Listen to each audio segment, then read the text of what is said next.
TCs, you know? Yeah. Like, he got the Humbert plus TC. He got the fucking Trent Lamb plus TCs. Connolly didn't die yet. He's tripping. He's fucking trash, bro. Oh, what the fuck is up, everybody? It's your boy. You already know who it is. Sonic's GM, Z-Money here with the best segment in the fucking league. Let's be completely honest. I apologize if I'm being a little racy. I was sipping some wine coolers earlier today. Your boy's feeling a little saucy. It's time for the GM rankings, y'all. We're going to talk about why everybody is trash at this game except for me. And you're going to watch. Why? Because you hate yourself. Let's get into it. We're going to go backwards to forwards. This is going to be a multi-segment part. We are not going to do it all today. This is going to be 3 or 4 parts. So today, we will be covering the trash. And we are going to start with an infamous tier, the bottom, the circle of suck. You know, we've talked about the circle of suck. It's when you're so bad that you can't even capitalize on top picks on rookie contracts. And we got plenty of those people. You know, the league is in a terrible state right now. We're really, really trash compared to where we've been. So let's talk about who the worst of the worst is. Number 1, I love him, but he's terrible. We got Marco. You know, if you take a look at our lovely statistical breakdown on the right side of your screen, you will see since I joined the league in 2096, but I just pulled these stats going way back. And I think Marco has been around for quite a while. You know, the man has never left round 1. He's on a saucy 13-season playoff drought. I think that's the most in the league, although Doc might be rivaling him. And you know, Marco, he takes it pretty easy. He doesn't try very hard.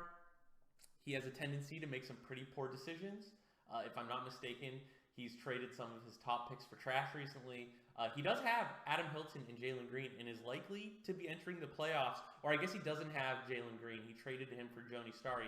He actually is probably likely to go to the playoffs sometime soon. You actually see he did have 42 wins quite recently, which is quite impressive for Marco. But despite having the greatest smile, the softest voice, the most beautiful eyes, Marco is really bad, and there's really just not a lot to talk about. He just doesn't try, and when you don't try, you aren't going to succeed, and I don't even know if there's talent to go along with that in the first place. So Marco is the proud owner of the 30th slot. Always a very coveted position, but this year, you know, Marco, he's just been so remarkably, consistently terrible recently. I just really wanted to recognize it. 29, we've got Ed. You know, the good guys finish last is really just a reality here in the RBSL.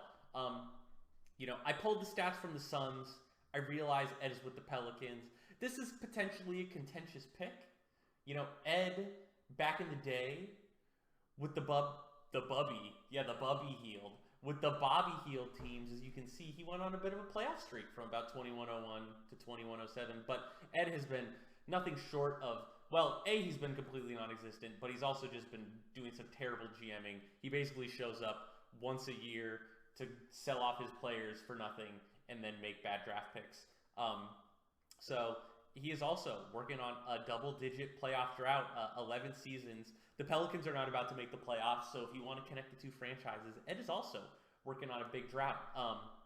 So, yeah, you know, it's the inactivity. Ed, I'd like to believe, might have the talent to do a little better than this, but he certainly does not have the devotion to the grind. You know, he's got to get on his Sigma male grind set, work on this game a little bit. Ed's bad. There's really not a lot to talk about here. Now, number 3, you know, Oliver is going to be a little disappointed because he is, you know, he has been a consistent finisher in the bottom. I think Oliver has been the owner of the bottom spot in previous GM rankings. He has not done enough to maintain his crown. Oliver has fucked up. As you can see, he ended the 15-season playoff drought. He's been to the playoffs 4 to the 5 last seasons. Granted, 2 of them were with losing records. Oliver has never done anything with anyone. Oliver has had good players at points and still done nothing, which makes it even more impressive. It's very similar to, like, I mean, Ed and Marco have done the same. Ed with Bobby Healed. Marco with countless people, Marco had someone really beastly in his past era that I can't remember. But like Oliver, Spider-Man was maybe his best player. He had Sat Gibbs. He has Brian Midget now, who I think is quite good. There's someone else, James Bonite, who I like, who I mean, like, we'll see how it all pans out. Oliver consistently makes atrocious decisions. I believe he sold his first round pick for a bunch of like minimum contracts, if I'm not mistaken, from Adam. Was that Oliver that did that? I think so. Which is really just, it's those type of moves that are completely unacceptable. James Dolan is better than Oliver. Well, I guess James Dolan isn't the GM, but whatever. You get my point. It can be tough to watch the Knicks, but just like Marco, just like Ed, Oliver is so good for the league. It's a shame he could not GM a little better. You know, Oliver just needs to translate some of his food eating activity into GMing activity, and I think there could be a lot of success here. You know, I fucked up. I was gonna add a pastrami photo to this page, and I'm just realizing now, thinking about it, that I did not do that. That's all right. You know, it is what it is. That was the basement of the league. You know, the vets that, despite the fact that they've been in the league since I've been in the league, they just don't know how to play the game. But now we're into a different tier. The I suck but I don't know yet tier. These are GMs who are just bad. You know, I always say when you come into the league, you start at the bottom. Well, you don't start at the very bottom, because there is a very rarefied air set of GMs who have figured out how to become worse than when they started, which I just recently covered. But these GMs, they just don't know anything. And that's not a good thing in the RBSL. You got to learn. You got to figure out how to play the game. So let's get into the I suck but I don't know yet tier. First, we have the Adam Bulls. Adam's been here 2 seasons, I think. He's done nothing in those seasons except tank. I don't even know if he made his draft picks this season. People at him in chat. Is he real? It's unclear. If I had to pick the most likely to quit the league, and that's with Paul and Jason also being in this league, I still think I would pick Adam. So Adam, my one ask to you is to come out of the bushes and join the league. We love you. We would love to have you around. But basically all you've done is be a ghost ship, and you haven't even made good trades. You've done nothing. So that will earn you the worst newbie in the league award, with a solid 27th slot on these GM rankings. Next up, number 26, Chris, not the good one, Timberwolves GM. You know, there's 2 things I think about when I think about Chris. First of all, kudos to Chris. I think he went to the playoffs in his first season with the league. Granted, he didn't really make the team. It was Kyle's team, and I think he was like hand-holding Chris. But can't take that away. That's a playoff appearance, you know, so got to pop the cherry eventually. He did get worked over in that series, if I'm not mistaken, like a 4-0, 4-1 type of deal. He was only a 42-win team. But immediately after that, Chris sold everyone on his team. Most notably, he sold Ariel Jones to Bryant for absolutely nothing, so he could keep that awful monstrosity of a team in Houston alive.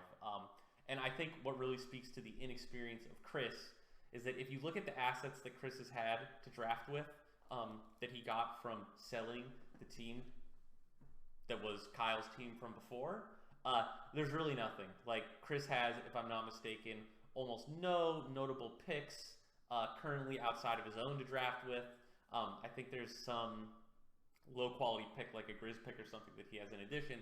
But really, it felt like he got nothing for selling his whole team, which is to be expected for a newbie, but is why, you know, he is not at the top of the newbie heap.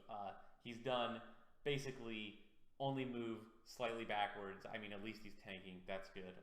So Chris, number 26, welcome to the GM rankings. Don't trade with Brian anymore. And if you do, demand value. Number 25, the Dallas Carmichael Browns. Michael has talked shit in the chat and is Cody's brother.